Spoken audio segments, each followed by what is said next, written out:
అత్తయ్య ఏంటి పసుపు? ఇది 2 డిఫరెంట్ టైప్స్ ఆఫ్ పసుపులు ఉన్నాయి. ఇది మనకి మామూలు మన ఆర్డినరీ పసుపు. చూడండి ఎంత ఎల్లోగా ఉంది, మన గార్డెన్ లో పండించుకుంది, నేచురల్ గా పండించుకుంది, ఆర్గానిక్ తో పండించుకుంది. తర్వాత మేము పాప యూనివర్సిటీని తీసుకొచ్చి ఒక మొక్క వేసాము. ఇది నల్ల పసుపు.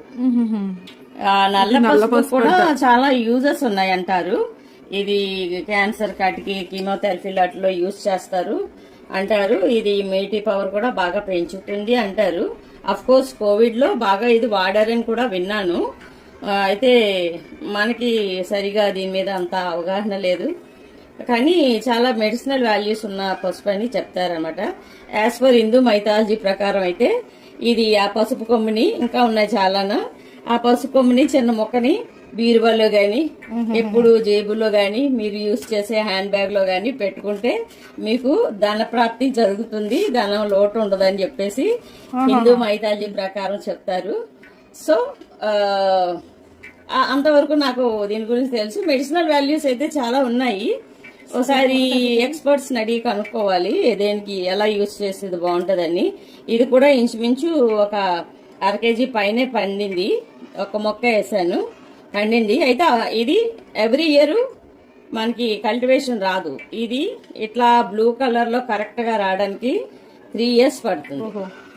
ఇది మొత్తం పసుపు తయారవడానికి మీకు 3 years పడుతుంది. ఇది లేదంటే మామూలుగా ఇరిపితే మనకి మామూలు అల్లంలాగా ఉంటది, చూడటానికి అల్లం ముక్కలాగా ఉంటది.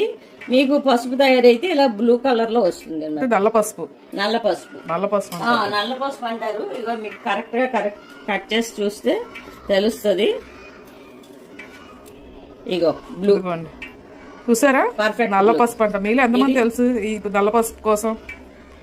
అలాగే ఇదే పసుపు అండి, ఇది తెల్లగా ఉంది. ఇది నార్మల్ రెగ్యులర్ పచ్చి పసుపు. అది పచ్చి పసుపు కాదు, నల్ల పసుపే తయారవ్వలేదు ఇంకా. ఓకే అంటే మీకు చూసారు కదా, ఇది తయారవక ముందు నల్ల పసుపు తెల్లగా ఉంటుంది, తయారైన తర్వాత బ్లూ కలర్. బాగా తయారైతే అది 3 years అలాగా తయారైతే ఈ కలర్ లో వస్తుంది. నల్ల పసుపు మీరు ఎంతమంది తెలుసో కామెంట్ సెక్షన్ లో తెలియచేయండి. అయితే నేను చెప్పింది అయితే అది ఎవరో ఒక సాధు బాబా చెప్పింది. హిందూ మైథాలజీ ప్రకారం దీన్ని ధన ప్రాప్తి కలుగుతుంది, బీరువాలో పెట్టుకుంటే బాగుంటుంది, జేబులో పెట్టుకుంటే బాగుంటుంది, బ్యాగుల్లో పెట్టుకుంటే బాగుంటుంది, మీకు ధనానికి లోటు ఉండదు అని ఒక చిన్న ఇది ఉందన్నమాట. అదే పెద్దవాళ్ళు చెప్పేది అది.